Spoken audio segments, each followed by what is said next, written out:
সিদ্ধান্ত গৃহীত হয়েছে। শাকিল হাসান, যমুনা নিউজ, ঢাকা।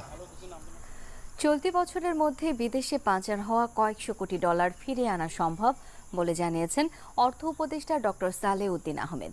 বলেন, এজন্য নতুন অধ্যাদেশ করা হচ্ছে। পাচার হওয়া অর্থ ফেরত আনার ক্ষেত্রে প্রধান উপদেষ্টা বড় সম্পদ বলে জানিয়েছেন নতুন বিশেষ সহকারী ডক্টর আনিসুজ্জামান চৌধুরী। একে তিনি আল্লাহর আশীর্বাদ হিসেবেও মন্তব্য করেছেন।